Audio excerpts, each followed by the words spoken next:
From WBBZ-TV Sports, it's time to beat the champ. Now, here are your hosts, Paul Peck and Sue Novoitsky. Well, hi, everybody, and welcome to Beat the Champ. My name is Paul Peck with Hall of Fame bowler Sue Novoitsky. It's our second week here at Manor Lanes in Tonawanda. Sue, one of the classic old blue-collar, real wood lanes centers in Western New York. We had a great, competitive, tight matches in week one, and I don't think there's any reason why it won't happen in week two. No, it's been great. We have some new faces. We've had some old regulars that we've seen before, but it's nice to have an opportunity to come to this area, bowl on a different lane condition, and we can talk a lot about the different styles that we see. Yeah, Mike Johnson is our returning winner. He won the last match last week. He'll take on, in his first match, a guy in Joe Pullman who won the first ever trophy back in Niagara Falls earlier in the year. It's been a little while since we've had Joe back, but we're good to see him again too. Yeah, it's been a long road back for Joe. He had a little bit of an issue. We could have seen him again, but he had a work situation, so we knew we'd see him back, and here he is. Yeah, and then our other guys are Kevin Volker and Matt Zasowski, who's been a very successful regular. So it should be a great week of bowling here at Manor Lanes in Tonawanda, so let's get rolling. There's Mike Johnson, our returning champion, and you got a brief look at Joe Pullman, his opponent here in week one of our match one of our second week here at Manor Lanes in Tonawanda. And Mike Johnson, who came off an impressive win to wrap things up last week, 192 to 166 over John Danelowitz. He'll be our first guy off here. And a nice way to start. These two approach the lanes very, very differently. You're going to see Joe play the lane more from the right, which will be interesting on this different scoring condition to see how that plays out for him. So here's our first look at Joe Pullman. Joe is 45 years old, from East Amherst, an elementary school teacher. And again, he's got a little place in Beat the Champ history and lore, because since the revival of the show, he was the first guy to win the trophy. He won the third match of our first show back in January up at the Rapids Bowling Center in Niagara Falls. And so he'll always have a little bit of piece of history there. We're at Manor Lanes in Tonawanda right now, manorlanes.com. And then Joe had an interesting situation where he was the top qualifier later in the year at Tonawanda, but because of his duties at school with the kids and classes, couldn't get the day off, so had to forego his ability to bowl on the show. So it's been a little while since we've seen Joe, and it's good to have him back, and he's off to a solid start here as well, too. Absolutely. Joe's got a lot of ball speed, and speed is a little tricky on a shot like this, so he's going to have to get his speed under control a little bit in order to have the ball roll up in the back end and hit with a certain degree of power. You saw Janelle Sabin as you got a look at the Castellone Chrysler Dodge Jeep Ram scoreboard. Just underway. Joe Pullman and Mike Johnson, and Joe gets a couple of late falls to grab his first strike of the match. And now we go back to Mike Johnson. Mike is 44 years old, from Grand Island, a warehouse manager, been bowling for 38 of those 44 years. A current average cumulative of over 230.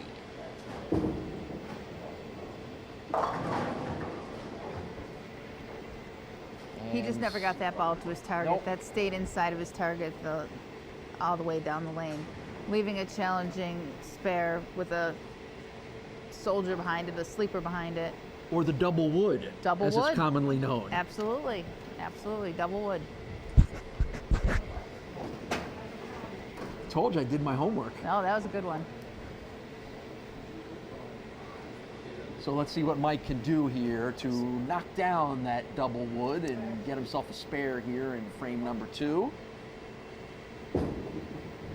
If you were with us, oh boy, how did that happen? The ball was hooking a little bit and it deflected. It has to hit square on the 3-pin to take out the pin behind it. You almost think just from looking at it that you're going to hit one, it's going to roll and hit both. So that was a surprise. But I'm glad you explained why it happened. So an open frame in the second for Mike Johnson. And now he'll try to battle back from that. Now, if you were watching last week on our first week here at Manor Lanes, we talked an awful lot about the challenge these bowlers are facing from a sport shot oil pattern that has really put these guys to the test a little bit, and I think that's part of what we're seeing even very early in this match. Oh, absolutely. The way the ball, even if you get to the pocket, the way the ball hits is different, and speed is very important. And rotation is very important because there isn't oil in the middle of the lanes to hold your ball off from hooking. This is a pattern that, although it's run 45 feet, it's a short pattern that's buffed out to 45 feet. So what that means is the highest concentration of oil isn't down the lane. It stopped shorter and just basically got pushed out. So we'll see it affecting the scoring condition as the day goes on. I think it'll just get a little tougher. Right, and it's going to put a lot of pressure, and it's going to truly test the guys' abilities to adapt and adjust to it, as it looks like Joe has done there with a nice strike in the third frame. Joe, in this case, looks like his ball speed, he was a little less aggressive with it. It looked like he slowed the ball down just a little bit to let it work, and rolled up to the pocket and struck instead of came light like he did the first time on that lane. Joe bowls on Monday nights at Clarence Lanes, on Wednesday at Transit Lanes, and then also in a Bowling Proprietors Association travel league, so he stays pretty busy. He's got 12 career 300 games and 800 series, and he's got 3 in a row. The turkey right off the bat here for Joe Pullman in frames 2, 3, and 4. Well, that was a great adjustment that he made coming off his debut, his first 2 frames. He really figured out what these lanes were doing here in frames 3 and 4.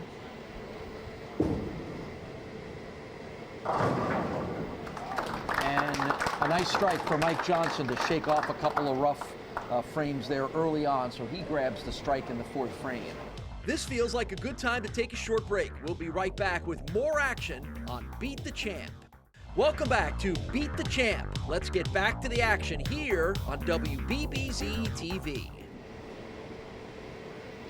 So here's the 44-year-old from Grand Island. As you said, he's got a real chance to tighten this match with a double particularly. There's the Castellone Chrysler Dodge Jeep Ram scoreboard. Yeah, never got that left-hand turn. Boy, that's an interesting little triangular pin leave there. Yeah, we're seeing the same thing.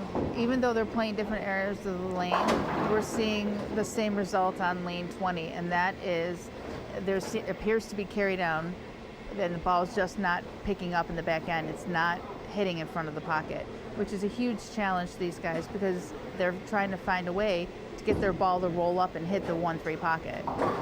Nice spare pickup for Mike Johnson. Boy, we are seeing some great spare work in this match. Absolutely.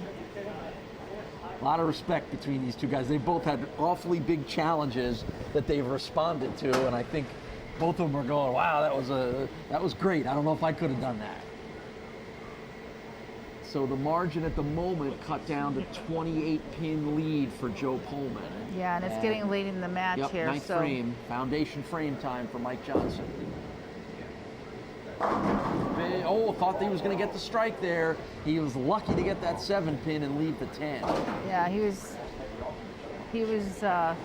dancing around that pocket 7-10, which is one of the few pocket splits we haven't seen yet. That's right.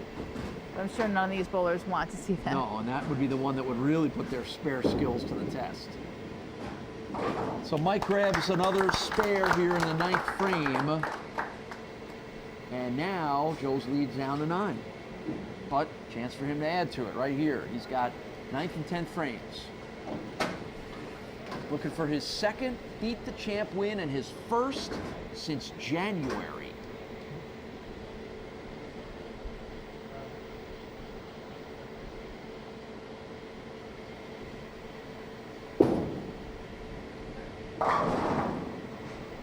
Boy, couldn't have hit that head pin any more dead on than he did. Still leaves the 3-pin. I think we're starting to see the results of the breakdown of this lane pattern. and it's starting to be very challenging for these bowlers. So these spares are going to be very important.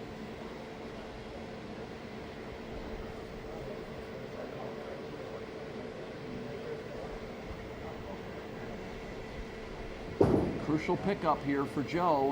Got it.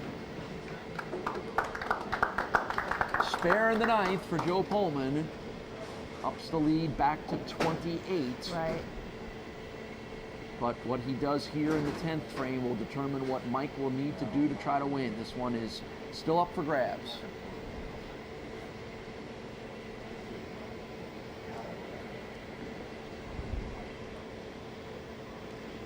Joe stands very far back on the approach, if you notice. Half his foot is off the back right. end. He generates all of his speed from there.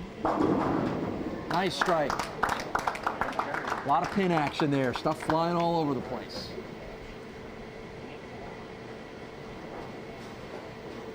That is going to guarantee him the win in this match. So Joe Pullman, as Sue points out, is going to advance on with his second Beat the Champ win.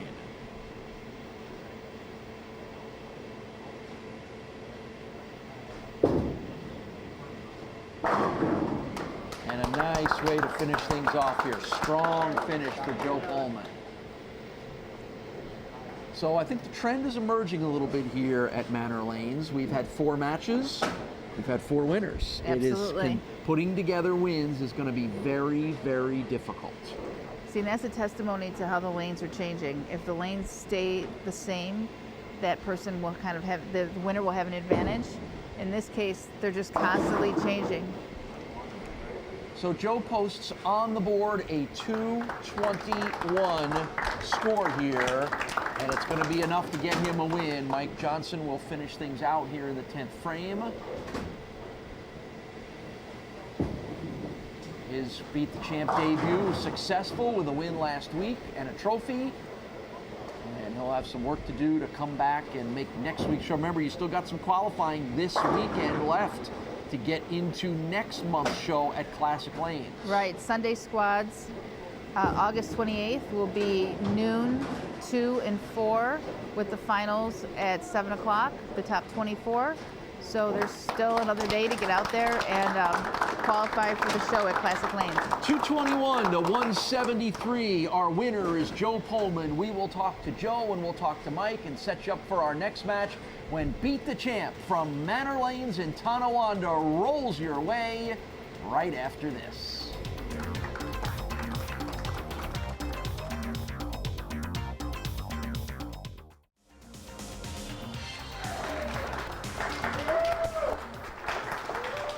Joe gets the 221 to 173 win over Mike Johnson. I think what we're starting to see here, Mike, is that your spare abilities are really being tested. They sure were. I did make some tough spares to keep me alive, but just not enough strikes today. Certainly not enough strikes. Yeah, well, and Joe was able to make a few strikes and a few spares, Sue, wasn't he? Joe, we're back there trying to analyze the change in the lane conditions. What are you seeing out there as you're bowling on it? It's just the ball was picking up a lot earlier than I expected, and I just kept trying to move left. I was just trying to stay clean. I was really just trying to give myself a spare to pick up, so I got away with a few. Yeah, well, it's good to have you back on the winner's side since early in the run here in January. It's Joe's second Beat the Champ win. He will go for win number 3 against Kevin Volker. It's our next match from here at Manor Lanes in Tonawanda. We're back on Beat the Champ right after this.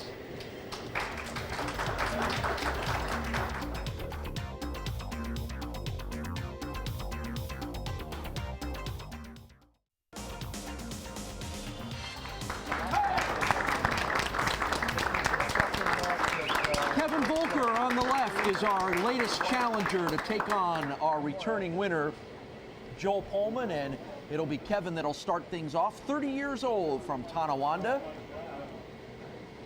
Is Kevin Volker, works for FedEx Trade Networks.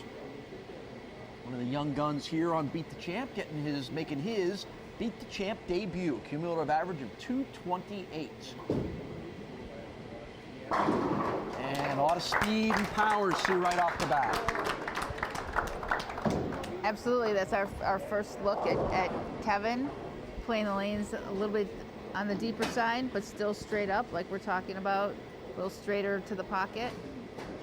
And here's Joe Pullman coming off that win, 221 to 173 over Mike Johnson with some impressive spare pickups, and he may have to do that again in this match.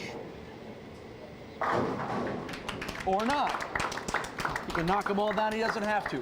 We are joined for the second week here by the former owner of Manor Lanes here, but still in the family, and our buddy from the Bowling Proprietors Association, Jim Russo, here to always chime in with your insights. And Jim, I want you to tell everybody a little bit about the history of this place, which goes back to the early 70s and has been in your family for well over 40 years. Right. Well, it started out as Roman Lanes back, I'm guessing, in the 50s, and we took over in 1973, and the name had already been changed to Manor Lanes by that time. And what we did is my father-in-law had it for 20 years, then I bought it from him. I had it for 20 years, and now my son took over 2 years ago, so he's got 18 more years to go. Does he know that? I don't know if he knows that, and I don't know. Is that about as much as everybody can take here? Is 20 years? Yeah, 20 years and you want to get out. His son might want to be aware of that because That's right. After 18 more years, he'll be looking for somebody. Sure sounds like he knows what he's going to be doing, huh? Yeah, it sounds like it. But I think one of the interesting things about this place is its location, and we're right on Grand Island Boulevard in Tonawanda, near the 190, near Sheridan Drive. When you drive here, you're going past the GM powertrain plant. You're right down the road from Praxair. You've got DuPont just up the road, and that's been a big part of the history of this bowling center. Absolutely. Location, location, location. That's it. Yeah, we're right around the corner. You get off at the 290, get off as though you're going toward Buffalo, and you get off at the first exit, Sheridan Kenmore exit. You make a little right, another right, and put you right in our parking lot. And those companies and have been a big part of the leagues here. You told me the UAW still has leagues here. You know, all those industries in the heyday of Buffalo in the 70s and 80s, when this was so much more of a blue-collar town, those guys were all doing their bowling here, weren't they? Not only those guys, but we had the UAW 774. We had the Chevy Forge plant at one time. Dunlop. I don't think we ever had a DuPont league, but a lot of the people from DuPont bowl here. Well, my dad bowled here every Monday in the Chevy League, the UAW League, so I would come and visit him all the time. And that league's still bowling, right? Yep, still here. And we have a lot of leagues that are, because of the way the face of the economy has changed and places closing. You know, J.H. Williams is no longer with us, but they were here for a long time.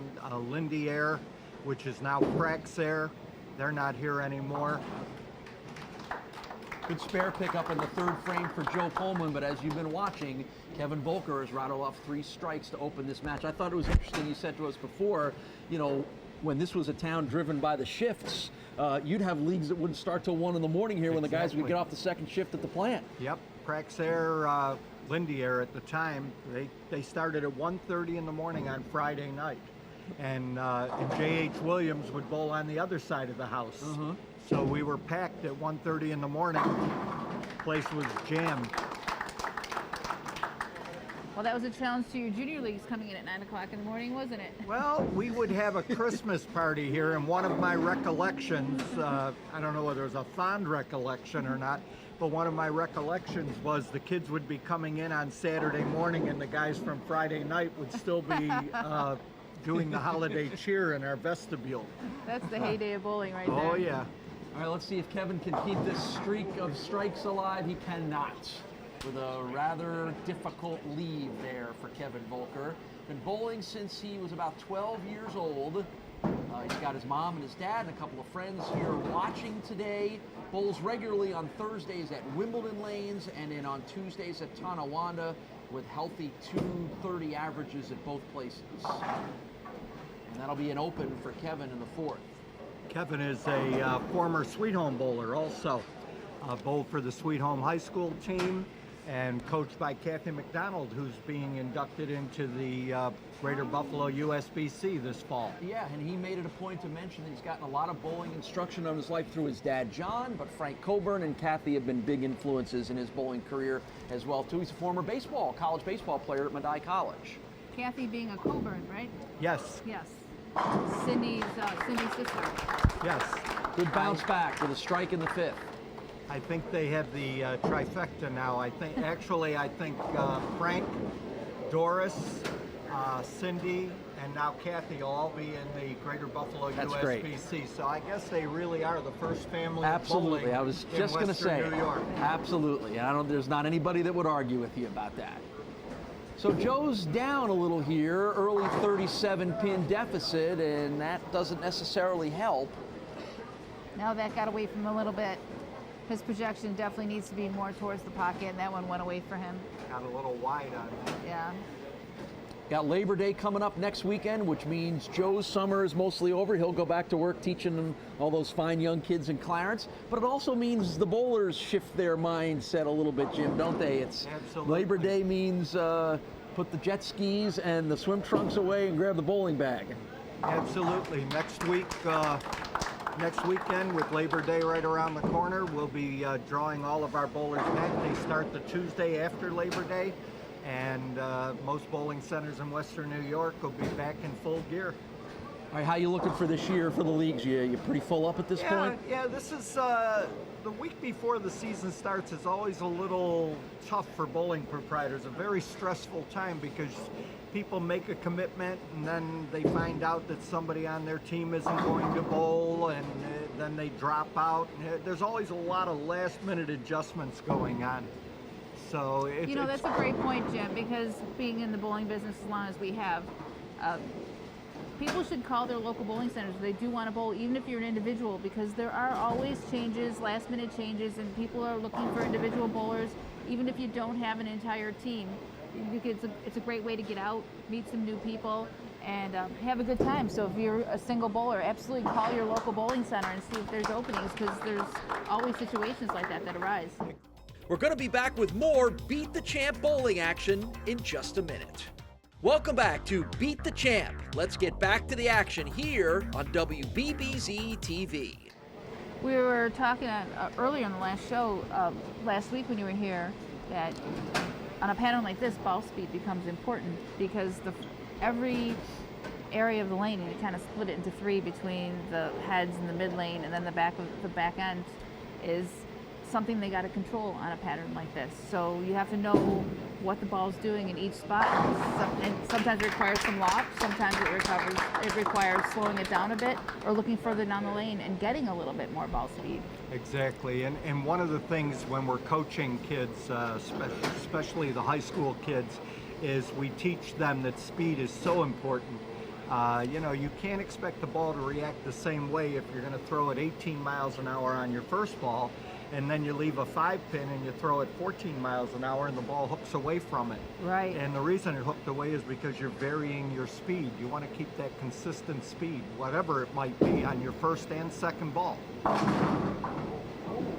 Oh boy, Joe's looking for back-to-back strikes there. He's lucky that the 7-pin fell, so he'll still leave 2 on the right-hand side there.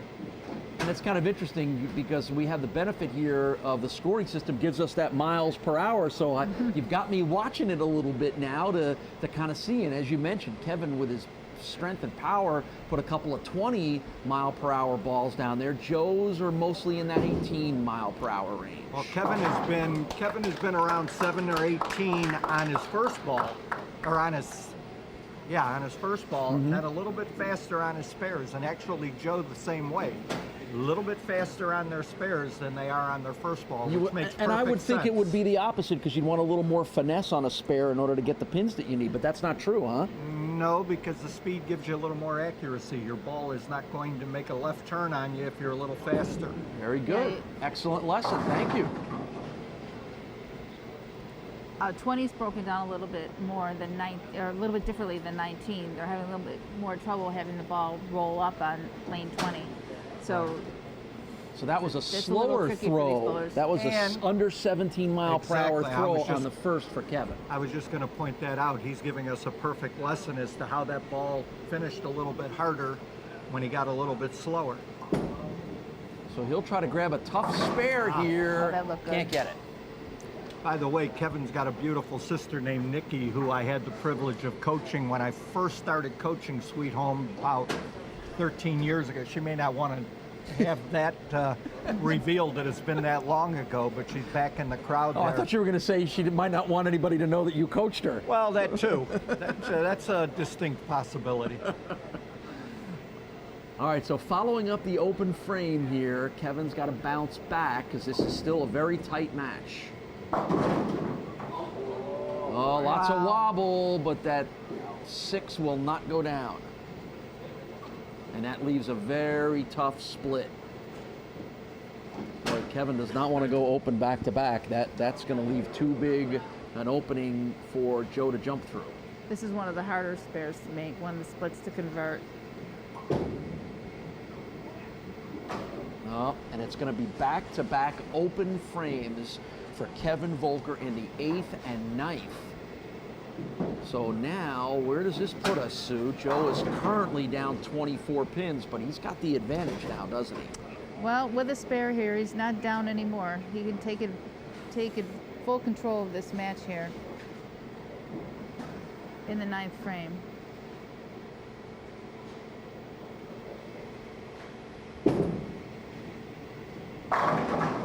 Big strike in the 9th frame for Joe Pullman that cuts that deficit down to 4. That was more difficult than you would think. That is the more difficult lane of the two, and he went up there and just threw it perfect. So now Joe Pullman can take the lead as he looks for consecutive victories here on week 2 of our Beat the Champ trip to Manor Lanes. And just a side note, Joe's mom and dad both bowled here in those UAW leagues that we were Very talking good. Did about. they? Yeah, yeah. It's mom and dad, both very good bowlers. And another strike and a big one in the 10th frame for Joe Pullman.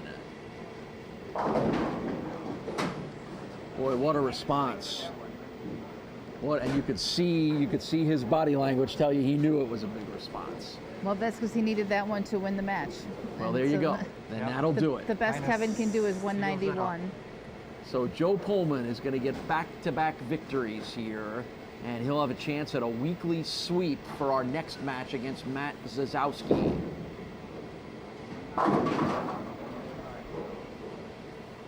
So Joe Pullman puts the 9 down. He'll get a chance to finish the spare off and post the final score.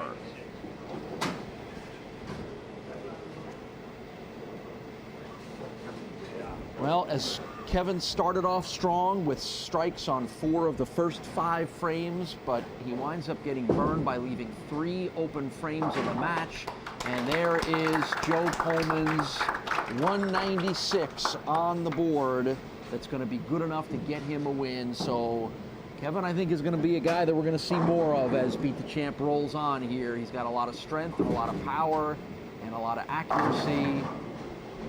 Just kind of hit that pothole and kind of messed him up a little bit. I know he just missed qualifying when we were at Manor 2, so I don't know whether he tried to qualify anywhere else, but I think every time he's tried to qualify, he's come very close, and this time made the show. So I think you're right. I think we'll be seeing a lot more of them. And this has been kind of fun to see as the evolution of this show has gone on. We start to see some of the new names, some of the younger names, like a 30-year-old Kevin Volker, and you can just see the talent and skills that maybe these guys have a little catching up to do on the experience going up against the Zarcones and the Pullmans, but once they get there, they're going to be tough to stop. So. And by the way, Mike Zarcone, also Sweet Home alumni, coached by Kathy McDonald. Well, there you go. So- There you go. I think we need a Sweet Home alumni tournament show. go. We have one we have a Sweet Home Alumni Tournament at Manor too. Well, we got to get that on the show. Every year as a fundraiser for, well, maybe we should do that. I think that's a great idea. There you go. Jim's going to stick around a little bit. We've got one more match to come, but it's a 196 to 179 win for Joe Pullman. We'll talk to Joe. We'll talk to Kevin when we come back. It's Beat the Champ at Manor Lanes in Tonawanda. We're back right after this.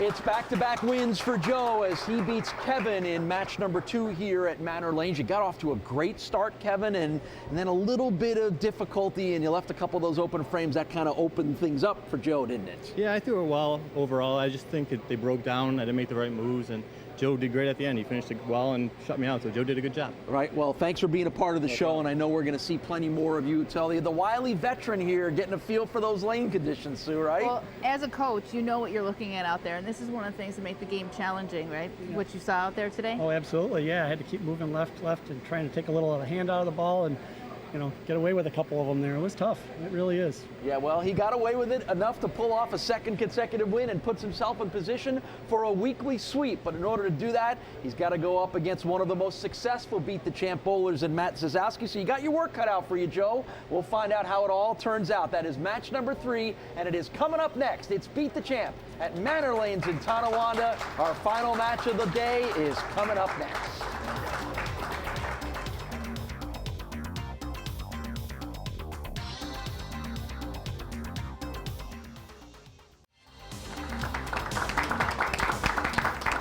Final match of the day features Joe Pullman against this guy, a very familiar face. It's Matt Zasowski. He's making his 6th show appearance here on Beat the Champ, which is tied with Mike Zarcone for the most out of anyone.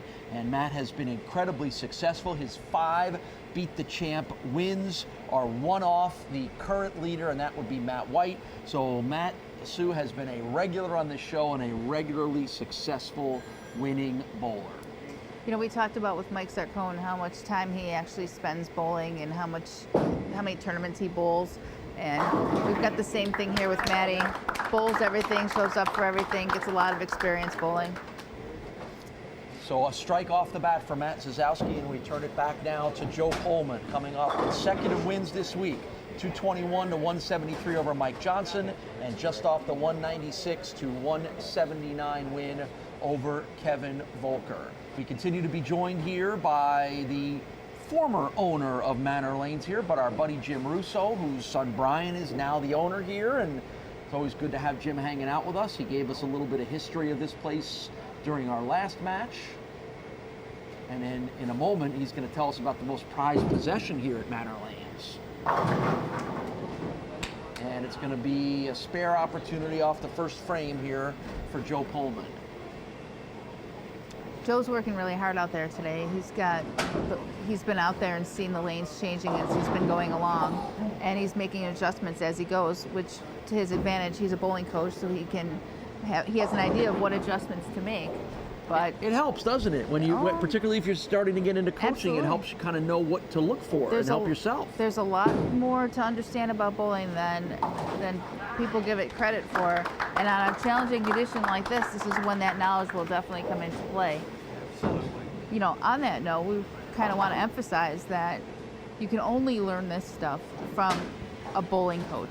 I mean, we've all had the advantage, all of us bowlers have had the advantage of being coached from time to time. And you cannot just know this stuff without having someone explain it to you. And it helps you in your game as you're going along and you see things changes on the lanes, even when you're bowling your league at night.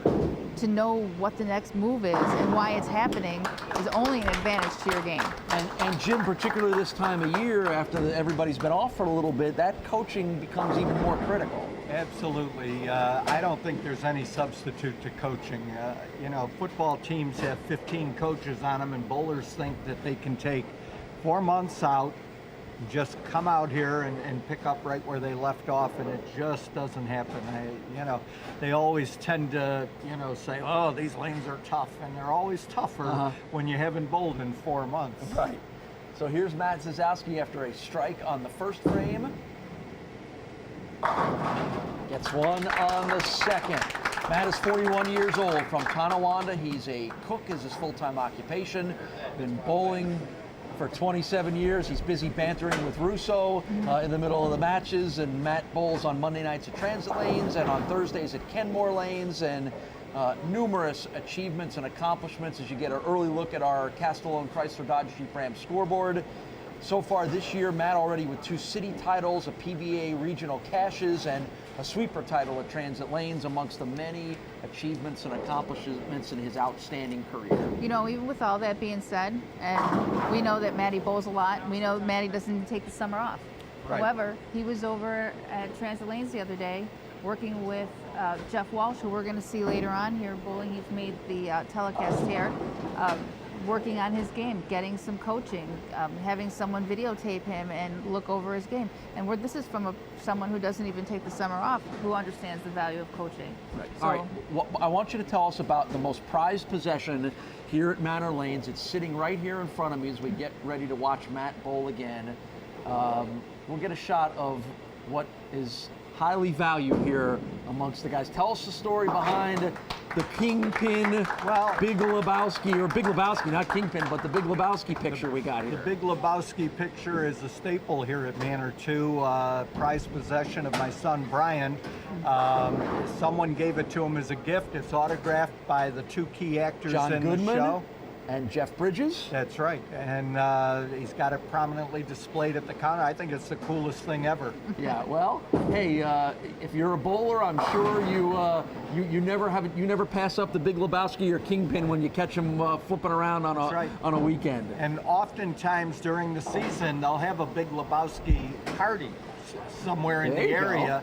And I know they move it around a little bit, but it's been at, I know Classic Lanes had one, I know Transit's had one, and then they go to the Riviera Theater for a showing of the movie. So it's just a great night, and the movie has really stood the time. Timeless, I was going to say, but movies are timeless, and it's great. It's always fun to just, one of those movies that when you're flipping around, you stop and you might watch it for 20 minutes or a half an hour, even though you've seen it 50 times already. So. I'm more of a Kingpin guy. Well, you know. It's got my kind of humor in it. That's true. If you've seen both movies, you'll know what I mean. That is true.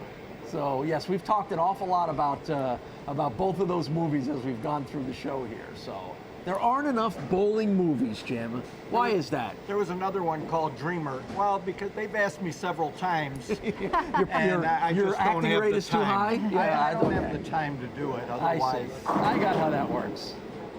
Actually, in the bowling centers, you could do kind of a soap opera thing, I think, in the bowl. Well, I've learned that a little bit. Yeah, but I've learned that. Isn't I've learned there could be a little drama in the sport of bowling. Absolutely. On and off the lanes. Absolutely.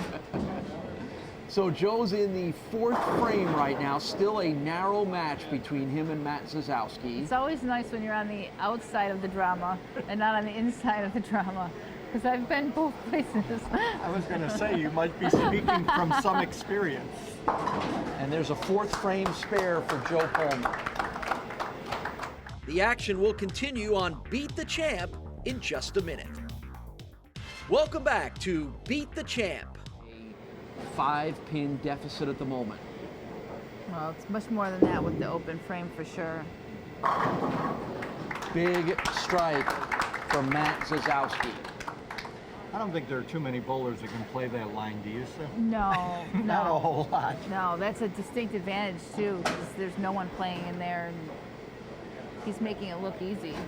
So now it's up to a 25-pin lead after the 3 consecutive strikes with the open frame for Joe, and now here's the 9th frame and a real chance for Matt Zasowski to put this one away.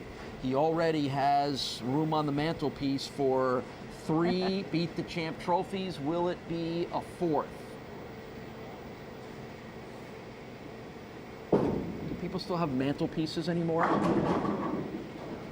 I still have a mantle. Yeah, I think so. Okay, I didn't know if I'm falling behind on the home decor trends there. The home flip and flop and all those shows around my house enough, I should know. I should pay more attention to that. That's all my wife and my girls watch, are the home decorating shows. When, of course, they're not watching Beat the Champ because they love their dad. I was just going to say.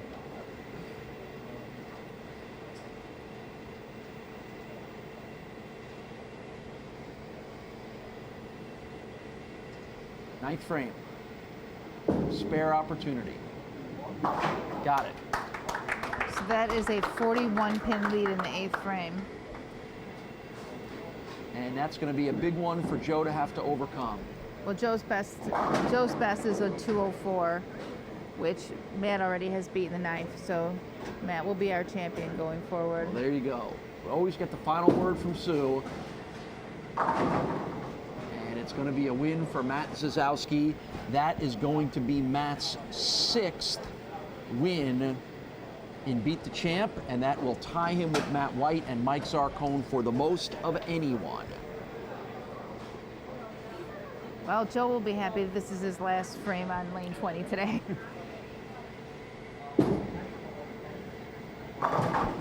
Good spare pickup for Joe. So again, the trend continues. 6 matches, 6 winners here. Well, Joe won 2 in a row. So Joe was the first guy and the only guy so far since we've been here at Manor to win more than 1 match. So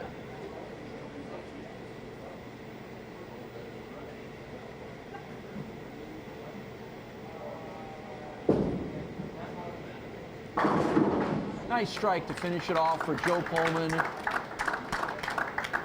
He'll get a couple of more here. One more, maybe. 2 more. 2 more. You know, one of the things that I'm most proud of is the fact that the bowling proprietors in this area, through our Western New York Bowling Proprietors Association, worked so well together. It wouldn't have been possible to bring this show back without the cooperation of the 12 centers that participated, and even the centers that aren't putting into the program are supporting the program and letting everybody in the Western New York area know that the show is on. And we worked together on a lot of things. A few years ago, we fought a sales tax issue that would have cost every bowler in Western New York 8 cents on the dollar for every dollar they spent bowling. Through the combined efforts of the bowling proprietors, we were able to defeat that bill.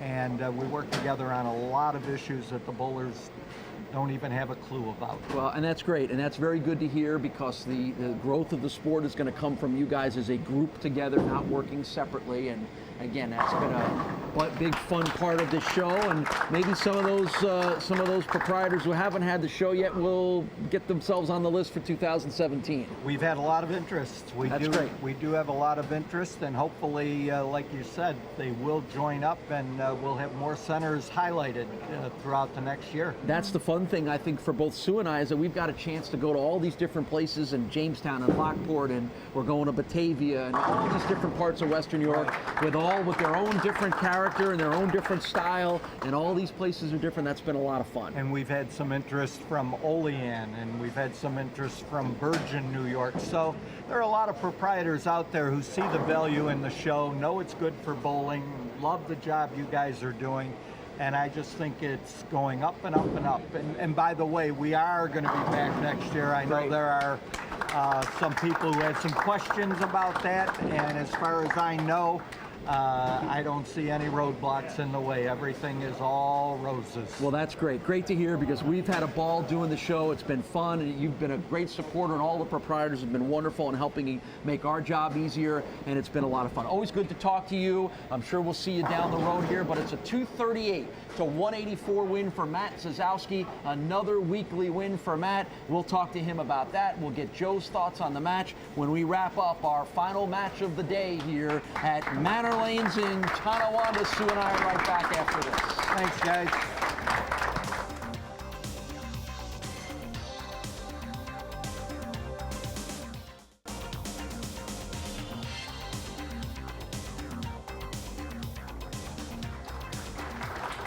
It's a 238 to 184 win and another trophy for Matt Zasowski. We'll get to that in a moment. But Joe, you had a nice little run here. 2 matches in a row.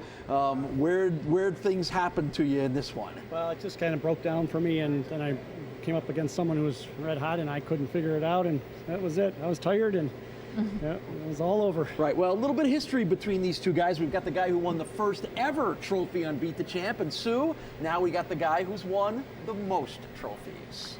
Congratulations winning the most trophies. Let me hand this to you. Thank you. And you made the lanes look pretty easy today. You found a nice spot on the lane that rolled up nice for you? Played them in all week, and I've been going through some struggles throwing it, so Jeff and I worked on Friday, and hopefully worked out the kinks. So yeah, just played them in, stayed soft, and worked pretty well, so got a lot of strikes. Yes, it did. And now that's the fourth one of those you got. We're going to have to put an addition on the house to hold all the trophies. And guess what? He's coming back again next week with a chance to win a fifth one of those. Matt Zasowski with the win over Joe Pullman. Sue and I come back to wrap up this week's show. It's Beat the Champ at Manor Lanes in Tonawanda. We are back right after this.